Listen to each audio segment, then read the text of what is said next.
What would you say to any parent? Yeah, let's say parent. Let's say they're in their 30s, early 40s, or 40s.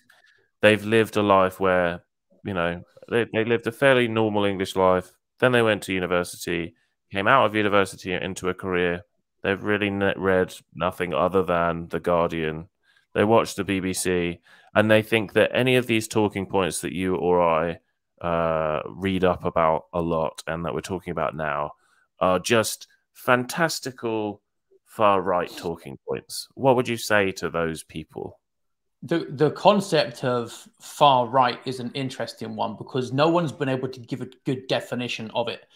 All it really means is someone who disagrees strongly with the left. People have tried to pin it down to ideas about race, for example, but really you can't find a unifying factor on the right. It's just a label that's applied to people who are the opponents of the left. Now, what does this mean for people who think this is all unimportant and likely to blow over and they should just carry on reading The Guardian? Well, what's called the Overton window, which is the range of political concepts that are deemed acceptable to discuss, moves, it shifts. And what we're seeing now is that people who recently wouldn't really have been termed right wing at all are actually far right. They're even extremists. You can get cancelled for just saying that you think that trans women aren't women. And if you start to probe these topics, you'll see that the moderate kind of just left of center position you're describing there, they will become far right too soon enough. And they need to think about the logical implications of the premises they accept regarding equality, because the view on the left is that actually it can never go far enough. Once you accept some of these starting points and you're heading in that direction, then everything else logically follows. And that is why the window is shifting further and further left.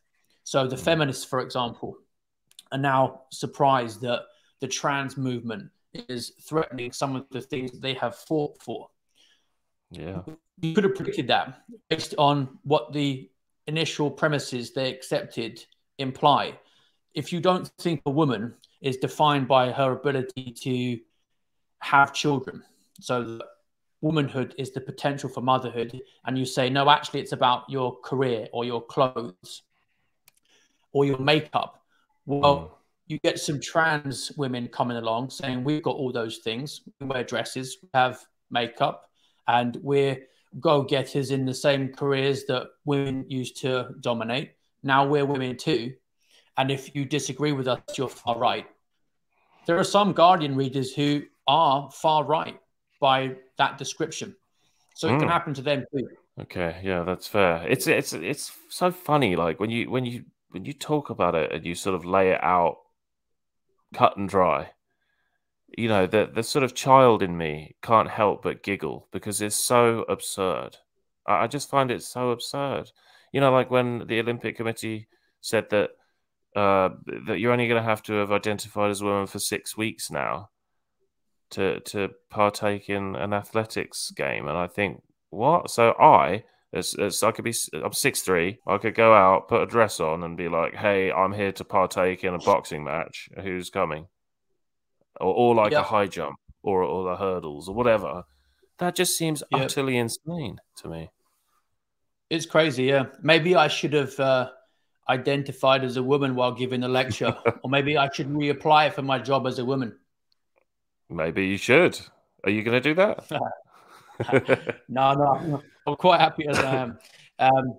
You mentioned that it's ridiculous, and apart from the principle of use it or lose it, and people not appeasing, say the thing that you know you're not supposed to say. The best thing to do is ridicule. So this movement can't really tolerate humor whatsoever, and that ability to ridicule is so important. It's why they've been trying to tighten controls on memes and comedians. So the more people can poke fun at it, the more it will be exposed. Yeah, no, I agree absolutely. And they actually do that at school, because at Riv School, my son's school, he told me, and I don't know how true this is, but I've heard it from a couple of the young lads on his football team as well, that well over half of the young girls in his year identify as bi, lesbian, pansexual, and they sort of go around in groups and they call themselves the Rainbow Kids. And this was terrifying me until he told me that, they kind of, there are a lot of, there's not bullying because there's enough of them that they're not going to get bullied. But they sort of change their names and they change their clothes and they change their hair and they change everything. And so obviously there are, the nicknames like the Alphabet Kids and stuff like that. And not that anybody wants kids to be bullied, but yeah, I think the movement as a whole does more damage to children that they don't take responsibility for. They want kids to be this way, and they encourage children to be as they are being at my son's school, but they won't be there to clean up the mess. Yeah, that's right, ultimately. And I think that strong families and parents taking a active interest in what children are being taught and remembering that they are the ones who are mainly responsible for their children's education is the way out of this. You can see the homeschooling movement growing in the US and in the UK as well, especially after COVID has meant that more parents have seen what's happening in lessons online. So I think there's some strong signs going ahead that people will come through, but it's not going to happen by people just shrugging and thinking it's going to blow over, because it definitely won't. No, absolutely not. I'm glad you brought up homeschooling. So this is my view. I'll just be really quick because obviously we're here for you. The only thing I worry about with homeschooling, my neighbors homeschool their kids, is that aren't we doing the woke people's jobs for them by plucking out the individualist kids, the kids that do know, or let's not say the truth, but we'll just say they know an alternative history than what those kids are being taught. They have alternative political views than what those kids are being taught. And because they're from people like us, they're just more individualistic kids rather than herd children. So aren't we doing the left's, or not the left, I shouldn't say it like that, but whatever, like the woke's job by plucking all of our children out of the schools, and so we can just let them get on and run the future of our country? Isn't there a danger of that? I'm not sure that leaving these institutions to become echo chambers and letting them travel further and further down the road to Rainbow Land is a bad thing, because all it will do is just accelerate this descent into absurdity. And you get to the point where children, being what they are, naturally wanting to push boundaries and challenge things, will start to question it anyway. And what's been happening so far, which is parents thinking, oh, I'll leave children in the schools and it will work out fine. I'm sure they'll come across a variety of different viewpoints. That hasn't worked out very well. And I would suggest that it's the strongest evidence that more needs to be happening within families, and new institutions need to be set up. Okay. Do you think religion, the decline of religion, as we've seen religion in the UK go from 90 odd percent in the 1950s to, I think it's like 16% now of white people in the UK. And I only say white people because if you add Muslims, it goes up to sort of 22%. But the majority of the UK is very much lacking in religion, and the churches are not helping themselves, because when people are going to the church to try and find some sort of traditionalism, they're being met at the front door by a transgender vicar.